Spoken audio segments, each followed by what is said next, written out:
Good evening everybody. जैसा कि आप लोग को ऑलरेडी मालूम है कि बीपीएससी की प्रारंभिक परीक्षा हो चुकी है और जो भी विद्यार्थी जो थोड़े से भी आशान्वित हैं अब बीपीएससी की मुख्य परीक्षा की तैयारी में लग गए होंगे। तो इस वीडियो के माध्यम से जो विद्यार्थी बीपीएससी मेंस की तरीके परीक्षा की तैयारी में लगे हुए, मैं उनके लिए यही कहना चाहूँगा कि आप अपनी तैयारी को रिजल्ट के इंतजार में व्यर्थ न करें, बल्कि अभी से ही उसमें लगे रहें। और इस वीडियो के माध्यम से आज मैं इस बात पे फोकस करूंगा कि जो बीपीएससी के जीएस पेपर में पेपर 2 में जो इकोनॉमिक सेक्शन आता है, तो इकोनॉमिक सेक्शन की तैयारी कैसे की जाए, क्योंकि कोई भी सेक्शन है वो इक्वली इम्पोर्टेंट होता है। लेकिन हमेशा ये देखा गया है कि जो इकोनॉमिक्स का सेक्शन है या पॉलिटी का सेक्शन है तो थोड़े क्वेश्चंस भी आते हैं, क्वेश्चंस अलग आने की संभावना भी है। तो समस्या यहाँ पर ये चीज है कि अगर हम इकोनॉमिक्स पेपर के पिछले साल के प्रश्नों को देखें तो हमें एक क्लियर कट एक अंतर नजर आता है 68 और 69 और 68 बीपीएससी से पहले अगर हम देखें तो जो भी प्रश्न जो आए हैं उसकी प्रकृति थोड़ी सी अलग रही है, और 68 बीपीएससी में जो प्रश्न आए वहां पे उसकी प्रकृति काफी हद तक अलग हो चुकी है। तो इसी संदर्भ में ये नोटिस करना है कि जब हम कोई प्रश्न की तैयारी करें या किसी पेपर की तैयारी करें विशेषकर इकोनॉमिक्स में, तो हमको पहले ये जानना जरूरी है कि आखिरकार कौन कौन से ऐसे विषय या उपविषय जिससे कि ये प्रश्न आते हैं। आप जब बीपीएससी जीएस पेपर में देखोगे तो और खासकर विशेषकर इकोनॉमिक्स के प्रश्नों को, तो एक चीज बात बहुत स्पष्ट समझ में आएगी। यहाँ पे बुनियादी प्रश्न भी हमें हल करने हैं, इसके साथ साथ जो करंट अफेयर्स के प्रश्न है जिससे जोड़ के देखा जाता है उसको भी हम लोग को वो चीज देखना ही है। अब बीपीएससी में इकोनॉमिक्स के सेक्शन को लेके प्रश्न पूछने का तरीका थोड़ा सा बदला है। ये मैं ये नहीं कह रहा हूँ कि बाकी में नहीं बदला, बट इसमें देखा गया कि उसको पूरी तरह से संस्कृत से जोड़ा गया था सीएट बीपीएससी वाले क्वेश्चन ने। तो इसको कैसे वो चीज हम ये करेंगे, तो पहले के प्रश्नों का अगर हम लोग विश्लेषण करते हैं तो ये चीज समझ में आती बात की पहले क्या था कि सिंपल सा वन लाइनर क्वेश्चन जो पूछा गया जो काफी डिटेल में होता था 38 नंबर का, और उसी के हिसाब से हम लोग को पूरे के पूरे इस पे आंसर लिखने। बट अब क्या किया गया है, अब ये प्रश्न भी किया गया है कि जो बदलाव लाया गया कि छोटे छोटे प्रश्नों को भी समाहित किया गया। तो इसलिए ये ध्यान देना जरूरी है कि ऐसे कौन कौन से विषय या उपविषय हो सकते हैं कि जहां से प्रश्न पूछने की संभावना है। तो चाहे आप मेंस की तैयारी करें या फिर आप पीटी की तैयारी करें, इकोनॉमिक्स में कुछ चैप्टर है या फिर विषय को क्लियरली ये सूचित हो चुके हैं कि इसी से प्रश्न उचित आ जाते हैं। तो हम एक मोटा मोटा आउटलाइन बना सकते हैं मेंस की तैयारी में कि कौन कौन से ऐसे विषय हैं जहां पर कौन कौन से प्रश्न आते हैं। तो अगर आप पूरे इकोनॉमिक्स वाले सिलेबस को अर्थव्यवस्था को संदर्भ में अगर आप देखिए तो यहाँ पे आपको जो सबसे पहला जो चैप्टर जो नजर आएगा वो है अर्थव्यवस्था एवं आर्थिक विकास। अब अर्थव्यवस्था एवं आर्थिक विकास को जब आप देखते हैं तो पहला जो ये टॉपिक जो हमारा है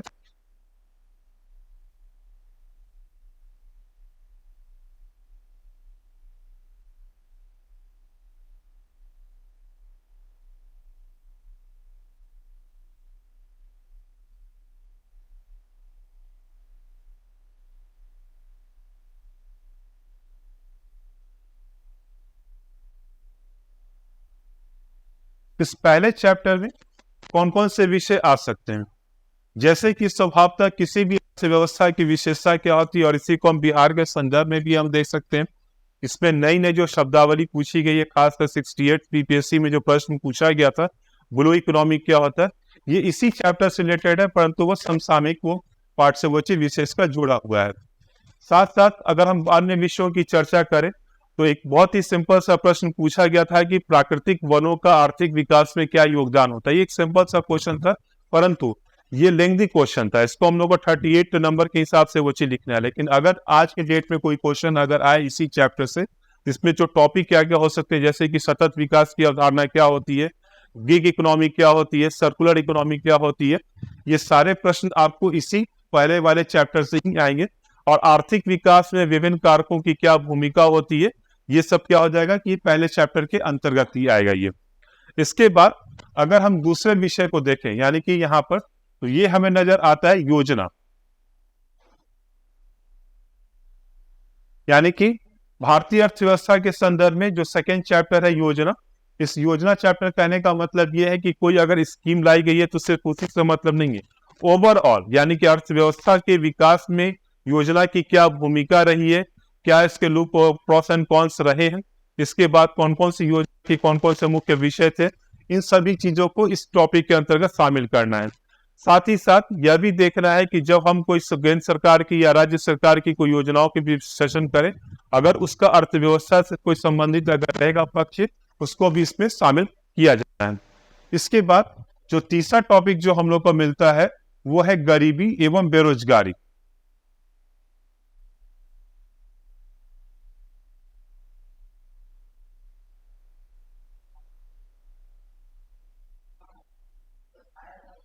अगर आप पिछले वर्ष के प्रश्नों का विश्लेषण करेंगे तो शायद ही कोई ऐसा वर्ष रहा है जिसमें बीपीएससी की परीक्षा हुई और उसमें गरीबी एवं बेरोजगारी से प्रश्न नहीं आए हुए होंगे। तो एक प्रकार से जब हम इस विषय की चर्चा करें तो स्वभावतः इसको बिहार के संदर्भ में भी हमको देखना है और साथ साथ ये भी देखना है कि पिछले कौन कौन से प्रश्न आए और हाल फिलहाल इसमें कौन कौन सी नई चीजें जोड़ी गई हैं। इसके बाद जो सबसे प्रमुख विषय जो आता है वो है कृषि।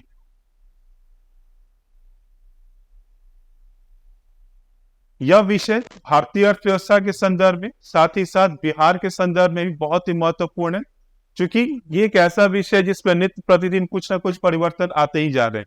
अगर मैं कुछ पुराने प्रश्नों का विश्लेषण करूं तो सबसे पहला जो प्रश्न इसमें पूछा गया था कि भारतीय अर्थव्यवस्था में कृषि का क्या महत्व है, या 1991 के बाद भारतीय अर्थव्यवस्था में क्या परिवर्तन देखे गए।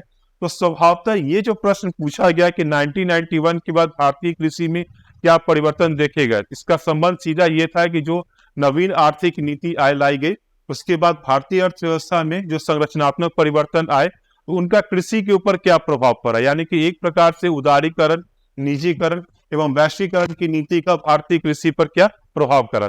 लेकिन अब अगर हम इस पे नए नए विषयों को शामिल करें, ओब्वियसली अगर हम इस चीजों को देखें तो जैसे एक प्रश्न स्वभावतः इसमें शामिल आएगा, जलवायु प्रत्यायस्थ कृषि क्या होती है, या भारतीय कृषि की वर्तमान में क्या क्या समस्याएं हैं। इसी प्रकार से अगर हम देखें कृषि के संदर्भ में जो नवीनतम टॉपिक अभी करंट में चला रहा है वो यह है कि जो न्यूनतम समर्थन मूल्य है क्या उसको लीगलाइज किया जाए कि नहीं किया जाए। ये सारे प्रश्न अभी इस टॉपिक से आपको बन सकते हैं। और प्रीवियस में इसी सेक्शन में एक और चीज देखा गया कि जो कृषि टॉपिक है ऑब्वियसली आपको अर्थव्यवस्था वाले में भी पढ़ना है और साथ साथ ज्योग्राफी वाले टॉपिक में भी आपको पढ़ना है। लेकिन एक प्रश्न ऐसा आया था कि जिसको साइंस टेक से जोड़ के पूछा गया था, वो ये था कि कृषि विविधीकरण एवं जैविक कृषि किस प्रकार से खाद्य सुरक्षा को बढ़ावा देती है। यानी कि जब हम किसी विषय की तैयारी करें और उस पर जो हम अपने पॉइंट देखें तो उसको ये तरीके से भी हम लोग को देखना है कि क्या वो अन्य विषयों से संबंधित है कि नहीं है। और बीपीएससी में इस प्रकार के प्रश्नों को पूछने की संभावना ज्यादा रहती है, क्योंकि जब हम बाकी प्रश्नों का विश्लेषण करते हैं और अंतर विषय जो प्रश्न होते हैं, प्रश्न कुछ ज्यादा वो देखे जाते हैं। जो नेक्स्ट चैप्टर जो हमारा है वो है उद्योग।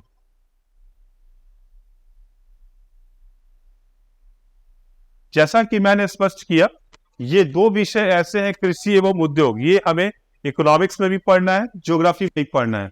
और अभी तक जो सवाल देखा गया है तो यही है कि ज्योग्राफी से भी इसमें क्वेश्चन आ रहे हैं और इकोनॉमिक व्यू से भी इसमें क्वेश्चन आया जा रहा है। तो उद्योग वाले टॉपिक में भी अगर हम देखें तो ऑब्वियसली हमें औद्योगिक नीति प्रस्ताव की बात करते हैं, विनिवेश क्या होता है उसकी बात अगर हम करेंगे।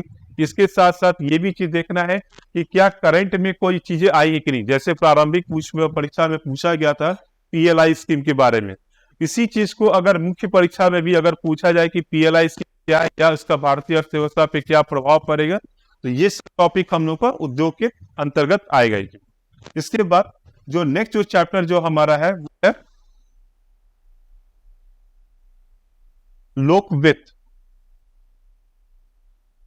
बीपीएससी में अभी तक इस चैप्टर से बहुत कम ही प्रश्न पूछे गए। 56-59 वाली बीपीएससी में क्वेश्चन पूछा गया था जिसमें कहा गया था कि मेरिट गुड्स क्या होता है, या सब्सिडी के संदर्भ में ये क्वेश्चन पूछा गया।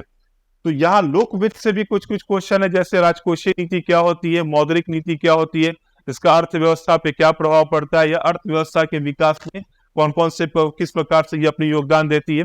तो लोक वित्त से भी एक क्वेश्चन आपका इस प्रकार से बन जाएगा। या अगर हम जीएसटी की बात करें, जो कर रेजिम में परिवर्तन लाए गए, तो उससे यह क्वेश्चन यहाँ पर स्वभावतः बनेगा। जो नेक्स्ट टॉपिक आपका है वो है जनसंख्या।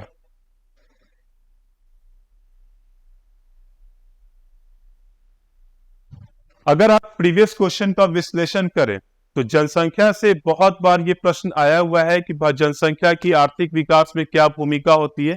लेकिन अगर हम नवीन टॉपिक की चर्चा करें जिसपे कि अभी तक प्रश्न नहीं पूछे गए, तो स्वभावतः एक प्रश्न ये हो सकता है कि क्या वर्तमान में जनसंख्या नीति की आवश्यकता है, या जनसंख्या नीति बनाने में क्या क्या समस्या आ सकती है, उसको लागू करने में क्या क्या सुविधा समस्या है, या फिर ये भी कहा जा सकता है कि जनसंख्या नीति की आवश्यकता ही क्यों पड़ती है। तो जनसंख्या को रिलेटेड बहुत सारे क्वेश्चन है और इसी जनसंख्या से आप शहरीकरण को भी जोड़िए, जो कि स्वभावतः एक प्रश्न आपका इस सेक्शन के अंतर्गत बन जाएगा। इसके बाद अगर हम देखें जनसंख्या के बाद जो हमारा टॉपिक है वो है बिहार विशेष।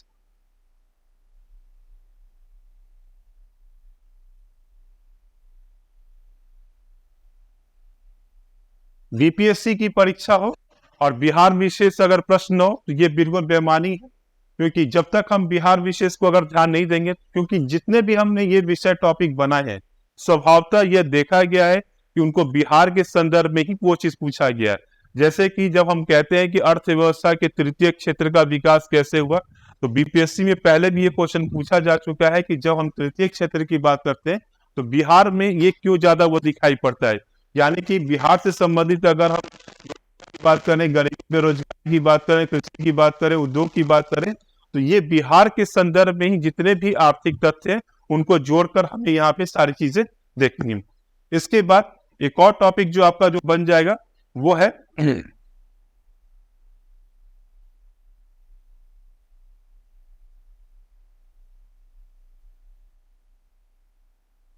समसामयिकी। यानी कि जो भी मैंने अभी टॉपिक बताया उनसे रिलेटेड जो भी आपको घटनाक्रम अभी वर्तमान में चल रहा है, चाहे वो देश के संदर्भ में हो चाहे विदेश के संदर्भ में हो, ये सारे प्रश्न आपको अर्थव्यवस्था वाले सेक्शन से पूछे जाते हैं। यहाँ पे मैंने एक सिलेबस का सिर्फ एक आउटलाइन बताया है कि ये मेन टॉपिक है, इसके अंतर्गत विभिन्न विषय आते हैं। परंतु जब हम अर्थव्यवस्था सेक्शन की तैयारी कर रहे हैं तो हमें ये चीज ध्यान में रखना होगा कि जब तक हम बुनियादी तत्वों की जानकारी नहीं रखते हैं तब तक ये सेक्शन अधूरा है। यानी कि अगर आप सिर्फ ये फोकस करेंगे कि हम सिर्फ करंट अफेयर्स पढ़ें और वो सेक्शन बन जाए, तो ये चीजें हमेशा परिवर्तित होते रहती हैं। कभी ट्रेडिशनल टाइप क्वेश्चन पूछा गया, कभी उसको पूरी तरह से करंट में पूछा गया। इसलिए यह जरूरी है कि जब तक तथ्यात्मक जानकारी नहीं हो तब तक इसके तरीका वो चीज नहीं हो सकती है। अब मैं इस पॉइंट पे आता हूँ कि कोई भी विद्यार्थी जो इकोनॉमिक सेक्शन की तैयारी कर रहा है तो वो अपने अध्ययन में किन किन चीजों को शामिल करे। स्वभावतः अर्थशास्त्र एक बहुत ही गतिमान विषय है, हमेशा कुछ ना कुछ नए परिवर्तन आते रहते हैं, इसलिए ये पुस्तक पे इस पर तैयारी के लिए निर्भर नहीं रह सकते हैं। खासकर जब कुछ कुछ ऐसे विषय हो जो नए तरीके से जुड़ते जा रहे हो, जैसे कि अभी हाल फिलहाल चर्चा बहुत ही खाद्य सुरक्षा की। अब खाद्य सुरक्षा का दायरा बढ़ के अब उसको कहा गया न्यूट्रिएंट सिक्योरिटी के तौर पर, यानी कि पोषण सुरक्षा के तौर पर।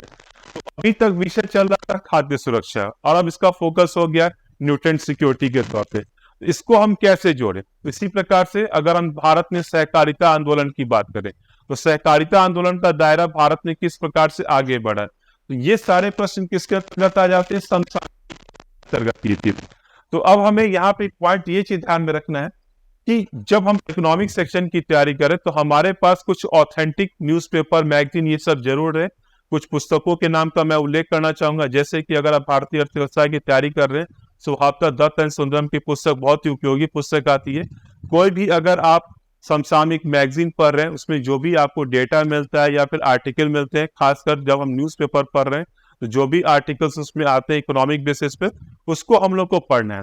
क्योंकि अभी जो प्रश्न पूछा जा रहा है तो बिना इनके पढ़े हुए वो तैयारी अधूरी ही हमारी रहेगी।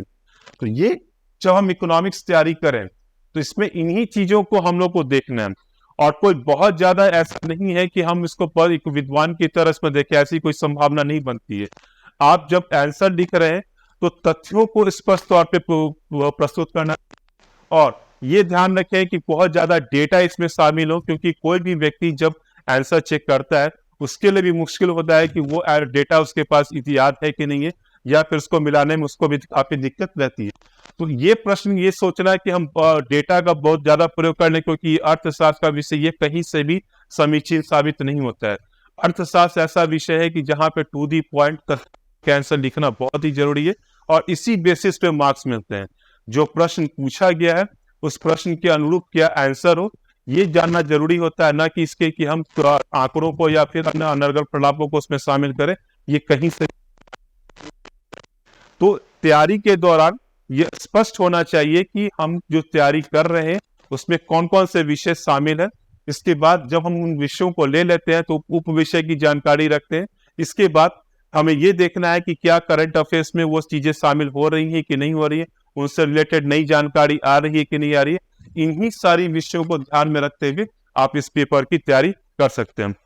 दृष्टिकोण आईएएस में भी जो पटना अशोक राजपथ में है, खुदाबख्श लाइब्रेरी के सामने, यहाँ पे मेंस का क्लास चल रहा है और पूरी तरह से ये मेंस के लिए ही समर्पित है।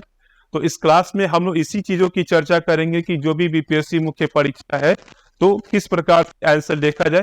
इसमें जो पिछले प्रश्न पूछे गए उसका भी विश्लेषण होगा, जो संभावित प्रश्न है उसका भी हम लोग विश्लेषण करेंगे।